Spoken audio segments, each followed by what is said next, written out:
Sudahilah sudah memaki, selesaikan untuk akhir yang lebih baik.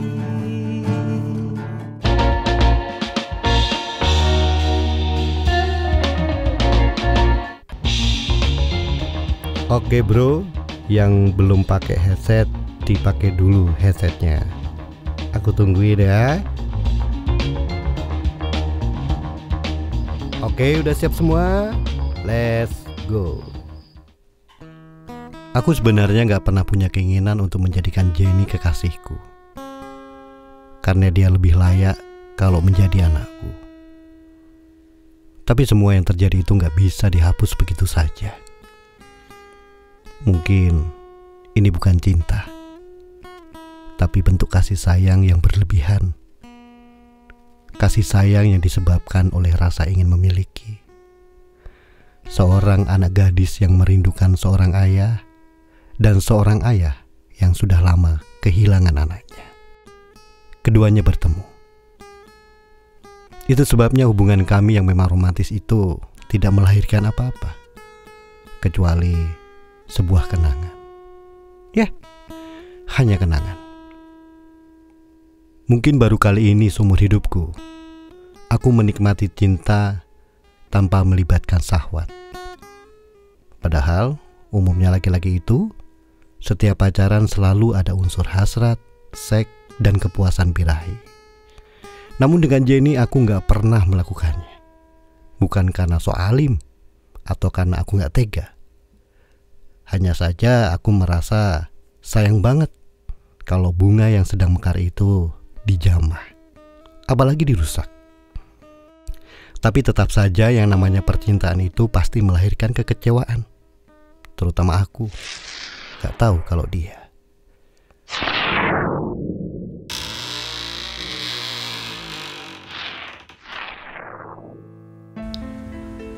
Orang tua itu aku panggil Opa. Usianya 25 tahun lebih tua dari usiaku saat itu. Sebagai guru, Opa juga menggantikan figur orang tua kami. Sosoknya yang berkarakter kuat itu menegaskan beliau adalah seorang seniman. Namun, Opa tidak pernah mau tampil ke permukaan. Opa lebih senang membagi ilmunya kepada generasi penerus, termasuk aku. Selain bidang seni yang diajarkan kepada kami, Opa juga sering mendongeng kami tentang hakikat kehidupan. Belakangan, kami baru menyadari bahwa ilmu hakikat itu alasan kuat kenapa beliau tak pernah mau muncul atau eksis. Ternyata Opa sedang berusaha menghilangkan aku kecil yang ada dalam dirinya. Aku sendiri kurang paham deh apa yang dimaksud dengan aku kecil. Namun setidaknya kami jadi tahu alasan Opa. Awalnya, aku berusaha untuk menjadi murid yang baik. Karena bagiku dan teman-teman, Opa itu adalah makhluk yang langka. Coba deh bayangkan saja. Beliau meluangkan waktunya agar kami bisa menjadi seorang seni peran, tanpa imbalan apapun. Dan apabila kami berusaha mencari tahu kenapa Opa tidak mau dibayar, Opa hanya tersenyum dan menasihati kami tentang bagaimana menjalani realitas kehidupan sebagai manusia, bukan berlaku sebagai binatang. Entah apa maksud Tuhan mempertemukan kami kepada makhluk seperti Opa itu. Kami tak pernah tahu jawabannya. Namun, Walaupun begitu, Opa juga tak luput menjadi korban fitnah. Tapi bagi Opa,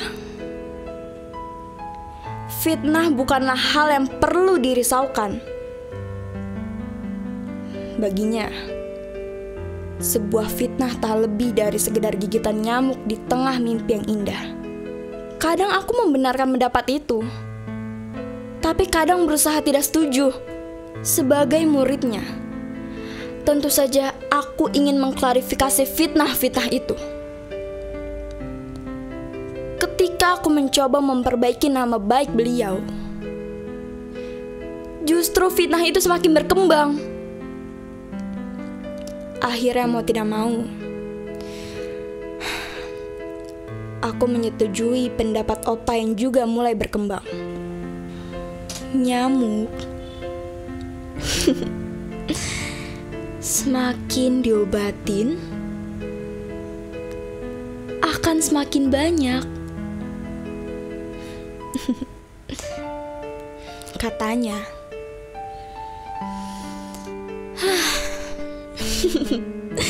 Pendapat apa lagi ini? Karena pemikiranku belum sampai, maka aku anggap aja kalau Opa hanya bergurau. Tapi kalimat-kalimat canda itu melekat terus selama berhari-hari. Ya, begitulah Opa. Setiap waktu ada aja pendapatnya yang bikin kita harus mikir.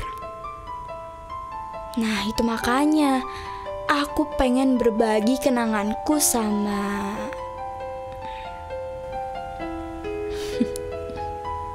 Opa.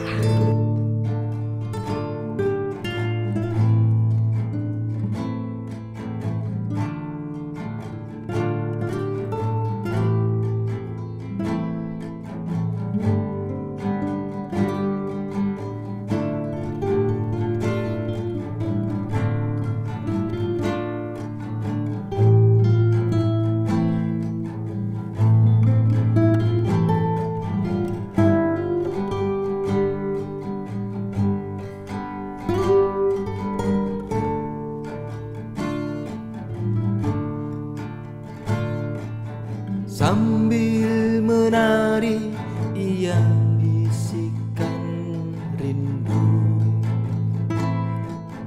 dan doa yang sederhana, kata yang tak dirangkainya, pembalut luka lama,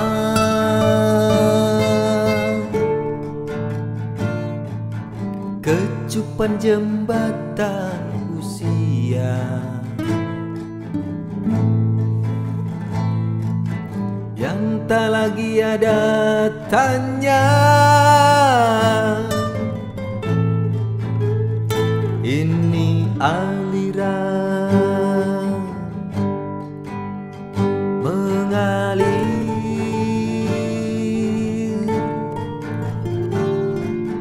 bukan genangan yang tak dikenali. Sebab samudra selalu menunggu tanpa batas dan waktu. Sudahilah sudah memaki, selesaikan untuk akhir yang lebih baik.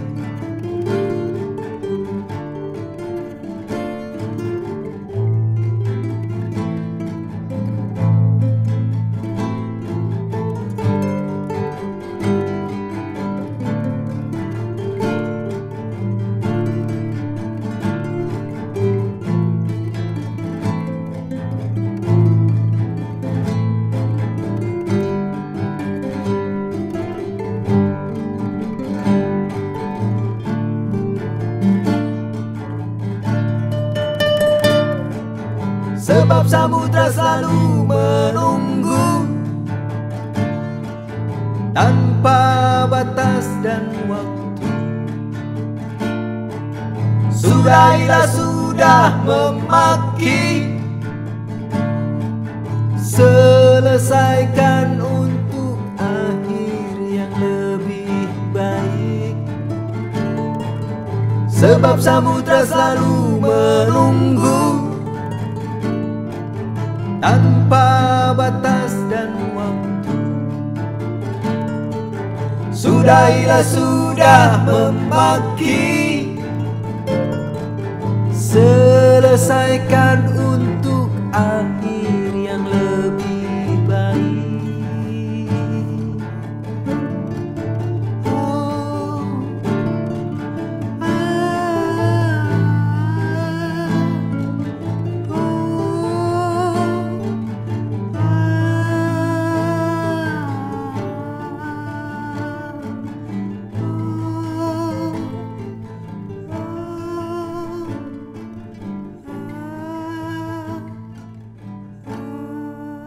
Awal pertemuan dengan Opa sebenarnya bukan faktor kesengajaan.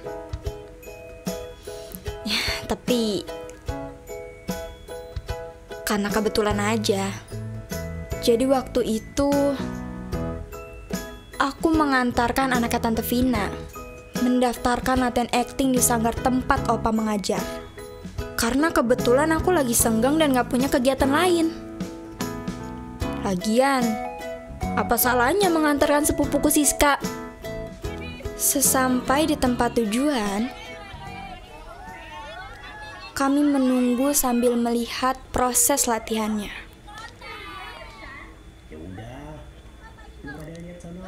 Anak-anak yang berlatih rata-rata seusiaku. Ya kira-kira 20 tahunan. Tapi ada juga yang kemungkinan ya 30 tahunan itulah. Tetapi kalau anak kecil nggak ada sama sekali. Mereka berlatih enjoy banget. Saking enjoynya, mungkin gak ada yang nyadar keberadaan kami. Cara berlatihnya unik dan lucu banget. Ada yang berjalan mondar-mandir, ada yang ngomong sama pohon, dan ada juga yang ketawa terus-menerus. Dan lain sebagainya deh. Ya pokoknya yang aneh-aneh gitu.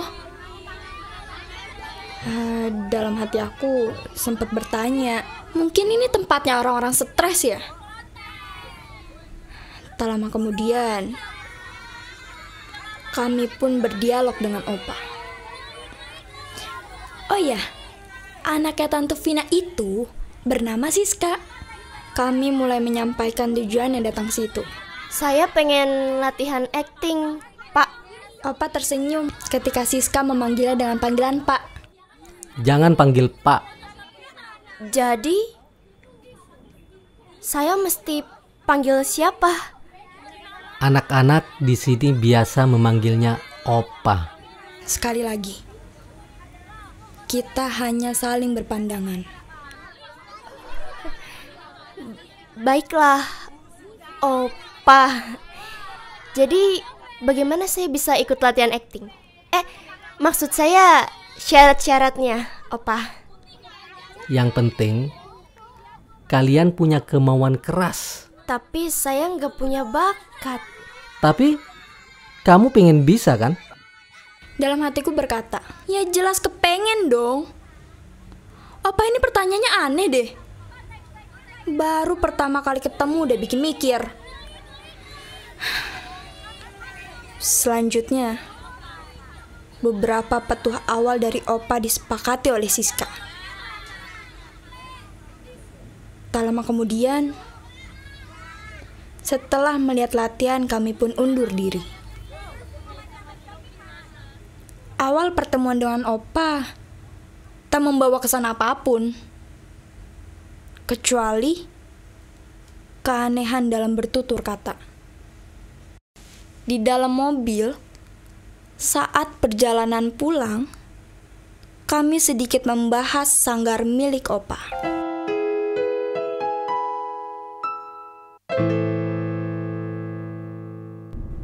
Lu serius? Mau ikut latihan di tempat situ? Emang kenapa sih sama sanggar itu? Ih, pertanyaan lu tuh kayak ngeraguin banget gak sih? Ragu dikit sih. Iya. Apa yang bikin ragu? Opa? Siapa? Hah? Opa? Iya. Masih 45 tahun masa dipanggil Opa sih? Loh, emang gak pantas dipanggil Opa? Pantes sih, tapi kalau emang udah punya cucu.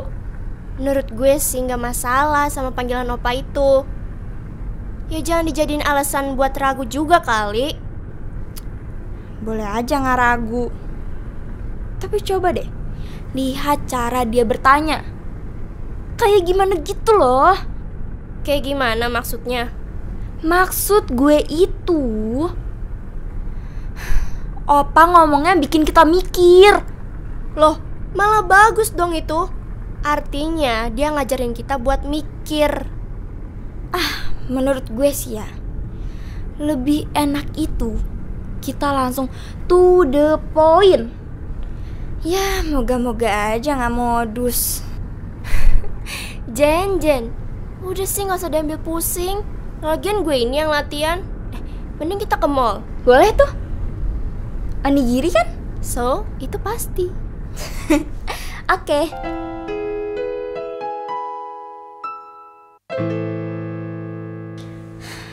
Sudah 3 bulan Siska berlatih seni peran. Sementara aku masih berkutat dengan kuliahku yang baru masuk semester 2. Kadang aku dan Siska hanya bicara seperlunya. Karena kami masing-masing sibuk dengan aktivitasnya. Hingga suatu hari, aku mulai tidak betah tinggal di rumah Tante Vina. Sebab beberapa hari terakhir ini, aku disuguhi oleh percecokan suami istri. Entah apa yang mereka perdebatkan, tak begitu jelas. Aku hanya mendengarkan dari dalam kamar. Aku juga gak mau tahu. Sementara Siska sering tidak pulang. Jadi, aku hanya bisa mengeluh dengan boneka kesayanganku, Pupi. Boneka panda yang diberikan oleh almarhum mamaku saat aku berusia 10 tahun. Sepeninggal mama, Tante Vina membawaku ke Jakarta. Sementara papa entah berada di mana. Kata Tante Vina, papa korban tragedi Lampung.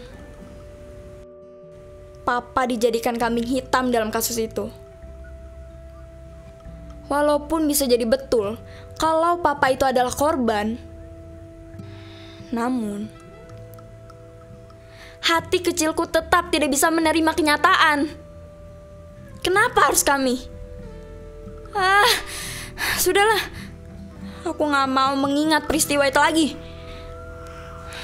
Jadi singkat cerita, ketika aku mulai tidak nyaman dengan hidupku, tanpa aku sadari, aku hanyut dalam dunia seni peran. Jen, hari ini lo ikut latihan gue aja daripada bengong gini di rumah. Boleh deh. Ya udah, gue mandi dulu. Ntar jam 10 kita berangkat, oke? Hari ini, walaupun aku kurang enjoy, aku menonton Siska latihan aja. Ya, memang tidak begitu fokus memperhatikan Opa mengajar. Beberapa saat, aku lebih asik memainkan HP, lihat status, dan beberapa komen. Baik di BB maupun di WA. Namun tanpa aku sadari, Tanda panggil ketika pesan masuk mengganggu konsentrasi Opa. Terlihat sekali. Ketika HP-ku berbunyi, Opa melirik ke arahku. Karena tidak enak, aku rubah tanda masuk pesan. Sudah tidak ada bunyi. Jadi, cuma getar saja. Akhirnya latihan pun selesai. Mereka pun duduk membentuk lingkaran dan briefing pun dimulai. Tiba-tiba suara Opa membuatku tersentak kaget. Neng, sini gabung. Kalimat itu ditunjukkan padaku, dan memang hanya aku yang berada di luar lingkaran.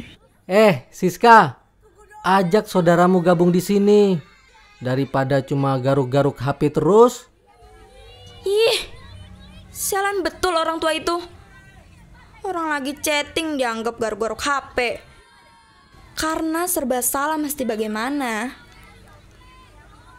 Ya udah, akhirnya aku bergabung aja dengan anak-anak yang sedang berlatih. Opa pun mulai mengulas latihan hari ini. Karena tidak ikut latihan, jadi aku kurang paham apa yang lagi dibahas sama Opa. Namun, lama-kelamaan aku hanyut dengan omongan Opa. Ketika dia sudah mulai memaparkan hubungan karakter-karakter di dunia seni peran dalam kehidupan sehari-hari. Jadi, yang paling utama itu prosesnya. Kalau kalian menikmati prosesnya, maka kesadaran itu akan tumbuh dalam diri kita. Misalnya, kesadaran di lingkungan kita, maka kita akan peka apa yang terjadi di sekitar kita. Karena ketika kita mengenal diri kita sendiri, maka secara otomatis kita tahu peran apa yang sedang kita mainkan, dimanapun berada, situasi atau kondisi apapun. Karena peran yang sedang kita mainkan itu hanyalah pelengkap dalam cerita. Mulai agak nyangkut dikit tuh omongan Opa. Sama kayak hidupku, aku ngerasain kalau aku ini pemeran utama. Dan yang lain, pemeran pembantu. Ya beruntunglah mereka yang bisa jadi sahabatku. Minimal bisa jadi pemeran pembantu utama. Apalagi kalau mereka yang sekedar lewat dalam hidupku. Aduh, kasihan. Tapi lumayan deh, walaupun jadi figuran, tetap aja dalam hidupnya Jenny. Saudaranya Siska, namamu siapa? Saya Jenny, Opa. Sepertinya kamu jago akting ya? Maksud Opa? Opa perhatiin dari tadi, kamu senyum-senyum sendiri. Ih, sial. Aku dibikin malu kali ini. Akhirnya aku jadi kehilangan fokus deh. Untuk sekian lama aku tak tahu apa yang terjadi di tempat latihan itu. Aku merasa konyol kali ini. Kenapa lagi? Aku pakai gagal paham segala. Kalau yang aku hadapi di sini adalah para pelaku seni peran, orang-orang di sini pasti bisa membaca pikiranku. Hanya dengan melihat raut wajahku saja. Buktinya, baru aja aku dibikin memerah wajahku oleh pelatihnya Siska. Rasanya aku pengen banget tinggalin tempat ini dan lari untuk menyembunyikan wajahku yang lama-lama makin memerah. Oke, kalau kalian sudah paham tentang latihan ini, maka latihan hari ini cukup sampai di sini. Oke? Akhirnya, aku bisa segera kabur dari tempat ini.